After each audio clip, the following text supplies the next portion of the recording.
Pauline Swift for Our World Media Magazine. I'm here in Queens with the King of Kings Foundation, with Lance Furtado and Todd Feurtado. Welcome to our show. God bless you. Thank you for having us. Thank you for coming on.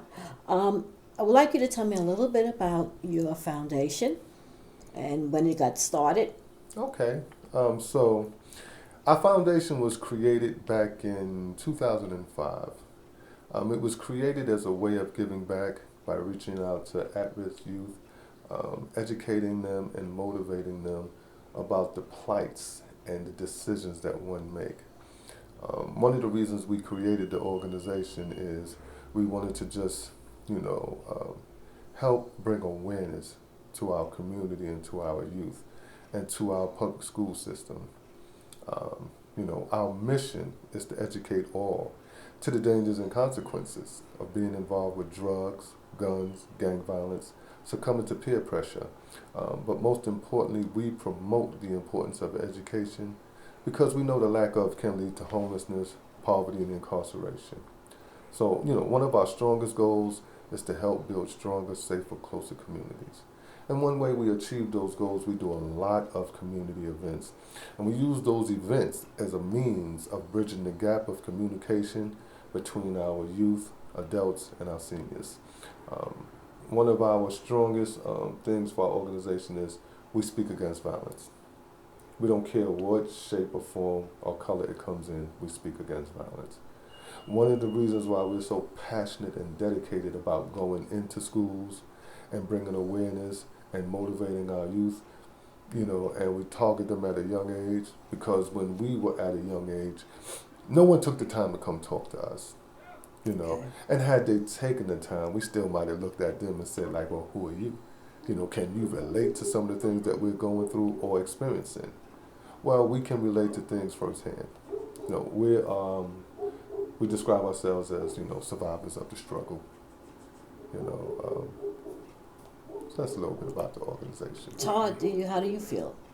What's your point of view? It's a passion. And it starts from knowing the trials and tribulation that you've been through, some self-made and others by so-called design. But once you come to the realization that a life that you used to live was designed not to build you up, but destroy the younger generation as well as yourself, then you have an urgency to give back. And now that we're traveling in our right state of mind, we can't help but give back because we're blessed. We're blessed to be here. We're blessed to be sitting with you on this day. So we can't take this for granted, and we can't sit back and assume that our younger generation is getting the proper information to navigate through this thing called living life. Now, besides the proper information, do you all feel that the system is set up for young minorities to fail as opposed to succeed? Of course, it's by design. Of course, it's a system. Me personally, my opinion, that's been in place for over 400 years. And it starts with one of the things that we speak against, adamantly in our, motivational speaking and everything, and that's what we describe as the business of incarceration. So when you understand about the business of incarceration and understanding that it's a big money-making entity, and then you understand about cheap manual labor and things of that nature, and modern-day slavery, yes, it's I'm just so sorry that it took us, such a long time in our lives to learn the things that we've learned, but I guess we had to go through some things in order to arrive at this point where we are now, because it's, it's definitely just something that's not, easily grasped. And if I may add, the system is twofold. It's not only the business of incarceration, it's the business of education. So once our younger generation realize that from pre-kindergarten now to 12th grade, you're mandated. So if you're mandated to get this education, that means you're being spoon-fed information. So more than likely, the spoon that you're being fed from is you're receiving what you want to have. So I always challenge the younger generation that after you receive information that's given to you, what are you going to do to become a player in these United States of America 20 years from now? Now, some of the information that is being fed to the young people Right. is wrong too. That's where I'm going with it. Okay. It's more than wrong because a lot of it's misinformation. And like I said, I challenge them when they receive the mandated 12th grade education in order to be a player in these United States of America 20, 25 years from now, there's information that you need that you don't know you need. You don't know where to find it. You don't know how to start looking for it. But at the end of the day, you need this information. What are you going to do to find this information? So Todd always says, the educational system only teaches you what they want you to know. Exactly. Sure. That's one of his pet peeves. They only teach you what they want you to know. But they're also teaching you wrong stuff too. Exactly. They're teaching us their history, not our history. Yes. And it's just so ironic. I was having a discussion yesterday with a young man that recently, came home from prison, and he was talking about. This guy was very well mannered, educated, articulated very well, and he was talking about the educational system and how he used to get in debates with his history teachers and things of that nature, talking about, Christopher Columbus and different things like that. And he was like having a debate, and the teacher used to be like, well, what are you talking about? He said, yeah, why don't you tell us the truth? So that reflects back to what we was just, expounding on as far as they only teach us what they want us to know. And like you said, and even that's wrong. And how is your program to help the young people? How is that? Is that one of your issues that you all bring up besides, So, our main thing first and foremost is to get our kids up in the schools, because so many kids are just cutting, playing hooky, failing, and being distracted by a lot of different things, because there's a bunch of distractions out here, So, and two of the programs that we offer, one is our anti-drug, anti-gang warriors tour. With this program, we offer a series of workshops with issues touching on topics as gang awareness and prevention, substance abuse, anger issues. Also, we touch on domestic or interpersonal relationships. We also touch on HIV and AIDS awareness. One that's become very popular, what to do if you're ever pulled over or stopped by the police. And then we have a couple of entrepreneurship pieces in there. One is the entrepreneurship of the film business, behind the camera as well as in front of the camera. And also the art of DJing. And so then we also have our mentoring program, our Positive Impact Movement mentoring program. It's where we're helping to, take boys to men. It's some would call it the brotherhood, but it's helping to, foster leaders, bring about leaders, not followers. So first and foremost is to get the kids up in school and get them in a nice, comfortable learning environment. So we do our part, and then we let the school do their part. But once we're in there, all of the kids kind of gravitate to us. So is this program like after school hours or on the weekends or how? It's during school hours. Excuse me. A Pacific school set aside a period or two during school hours, which is called what's the proper word for the kids that we receive? Oh, advisory kids. Advisory kids, right? That's their trouble kids. So yeah. What it's like, not to cut you off, but any school we go into, we request the 10% of the kids that make up 90% of the trouble. So once, and those are the ones that are normally the more influential ones, you know, with their peers, because everybody wouldn't be in the in crowd. Mm-hmm. So that's why we choose Right. the you know, that what they call it, the advisory. And one thing that we have learned, right? We always been told that you only get one chance to make a first impression, and that's no different than delivering information. If you deliver information where you put a child in a position where they feel that they're learning, the information is they're gonna utilize the information much better. But once they're in an arena where the person that's delivering the message is feel that they're teaching you, then sometimes that's a stagnation in receiving information. And most important, we let every child know that we speak to that all we can do is give you food for thought. It's up to you to utilize it. Because at the end of the day, everything falls back in your The hands. choice is yours. So once they know that subliminally they have been challenged within themselves, they tend to go that extra mile to be the good listener, a good output, an all-around good student. Because we're not forced, our fingers not in your face, because we understand that if we're speaking to you in a certain tone of voice, right, but we're giving you good information, you're not going to hear that information, or you're going to hear that tone of voice. And the average young person is going to sit back and say, well, why are they disrespecting me like this? The good information went over their head because all they saw was their finger and their face.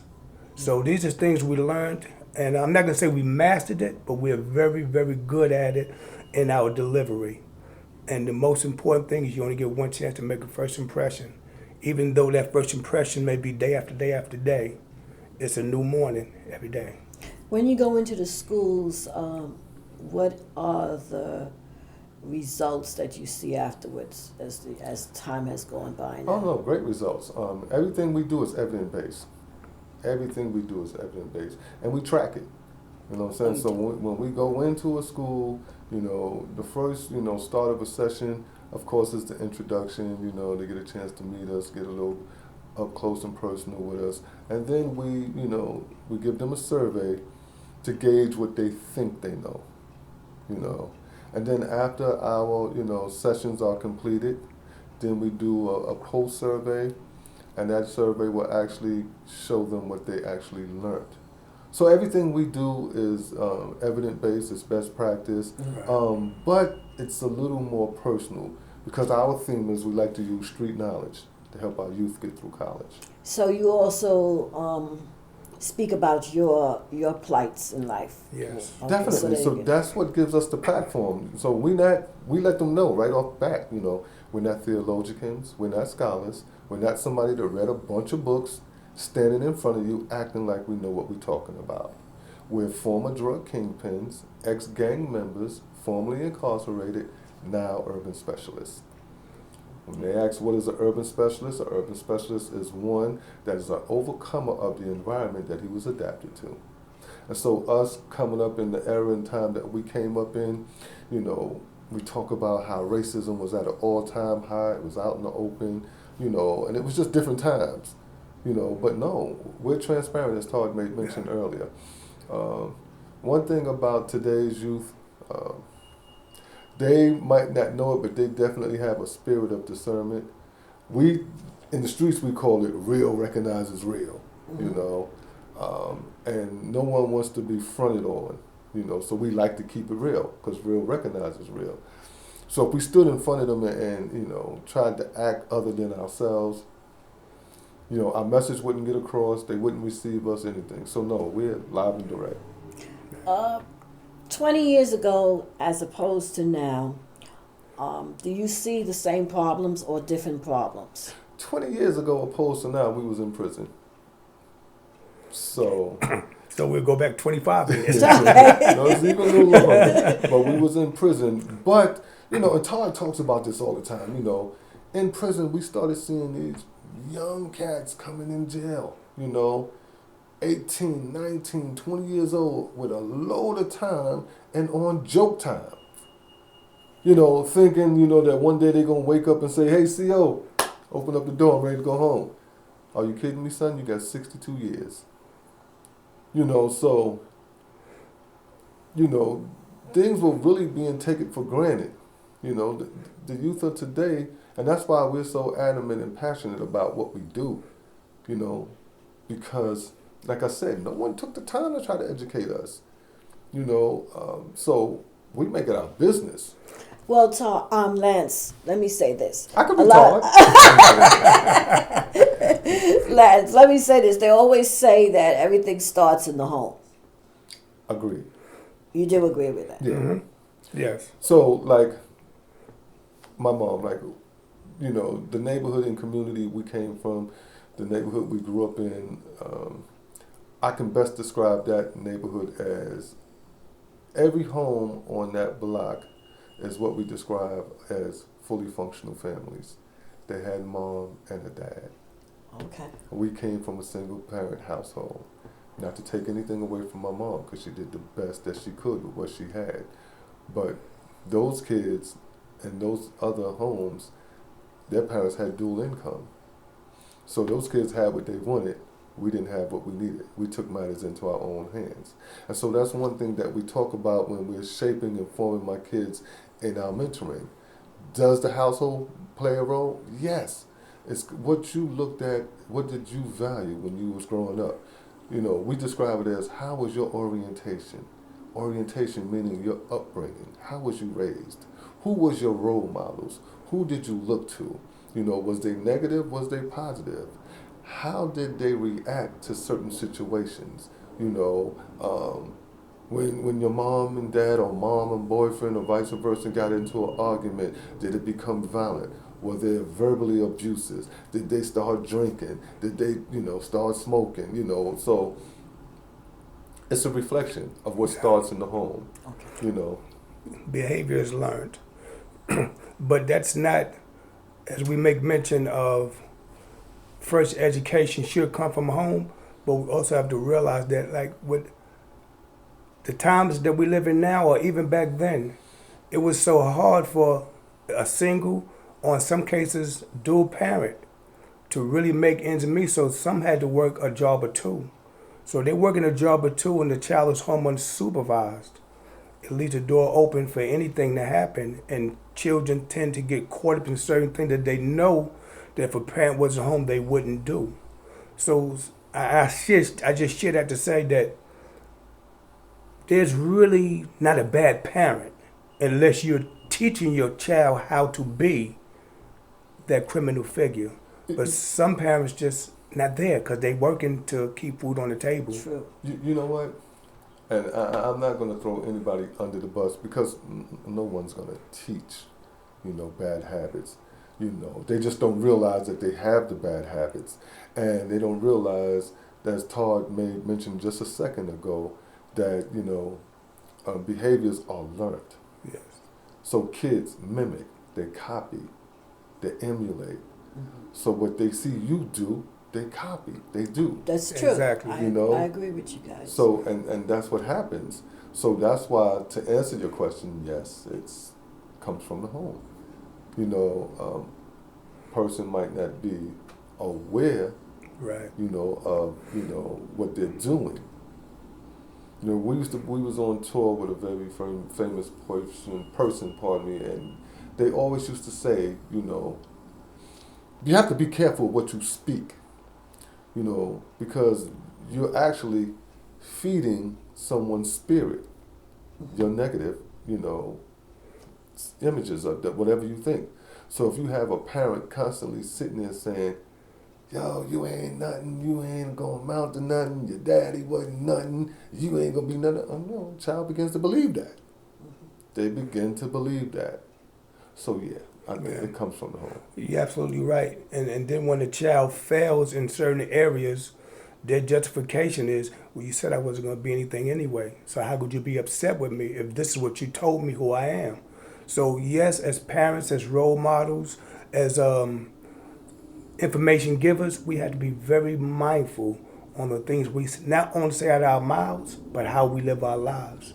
Because if they're not listening, they're watching. And it's very important. Now, what would you like to do that you haven't done with your program? Wow, so we would definitely like to have our own center, our own learning institution. Yes. You know, some place where we can keep our doors open as long as we want, and not be limited to, you know, restrictions. Oh, you know, doors have to close at 6 o'clock. And we just want to help cause a domino effect, a positive domino effect. You know, we grew up on that philosophy that it takes a neighborhood, a community, you know, a village to raise a child. Well, our position is we are that community. You know, so we want everyone to, you know, take stock, take pride in our children, because our children, they are the future generation. They are the future doctors and lawyers. They are the future Obamas. You know, so we're just taking it step by step to accomplish our goals, and it's the goals that God put before us, because we never thought in our wildest dreams from where we came from that we'll be doing the things that we're doing now. Exactly. How did that really come about? I mean, I know about your background and so forth, but how did this transformation? Because You this know, was a transformation. right, it comes from self. It comes from, you know, self, because, you know, let's set the record straight. You know, transformation and rehabilitation does not come from incarceration. It has to come from self.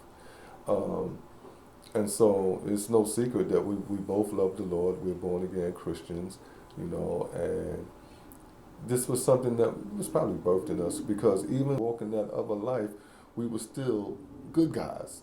You know, people looked at us like we was the Robin Hood of the game.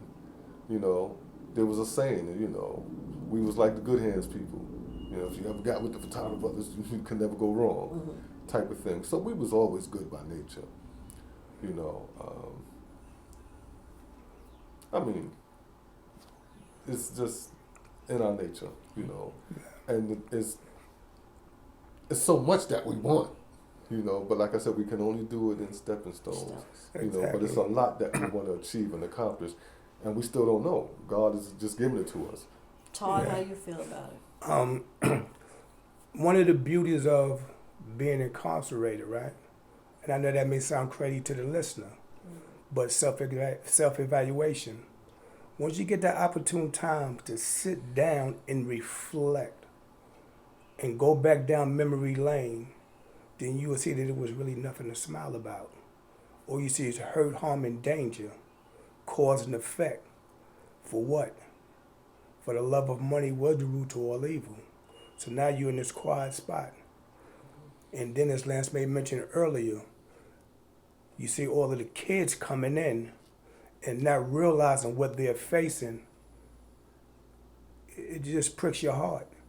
So you start where you at, which was in prison. We started making a difference in different prisons, not knowing what each other was doing, but just making a difference, because all we saw was the majority of people in these prisons looking like ourselves. And there's something wrong with this picture. You know, some guilt by association, some in the wrong place at the wrong time, or they say the right time. But you had to start making a difference there. And it, you know, there's nothing wrong with going down memory lane, because that'll allow you to see where you was, the things you did, and just purpose it in your heart that these are things you're never going to repeat again. And at one time, we never knew that if we was going to ever be on the street again. But one thing we knew, we had to make a difference where we was, because if we wasn't afforded the opportunity to go home, these kids will go home one day. And we don't want them to go home and come back. Go home and come back. So recidivism. So the difference had to start right then and there. And this is something, when we came home, we just say, hey, this is what we was doing already. And that's the beauty of it. Because to whom much is given, much is required. We're no longer stuck on stupid. We're traveling in our right state of mind, so how can we sit on it? If we have good information for us to sit on it, we're saying to the rest of the world, I have it. You get yours.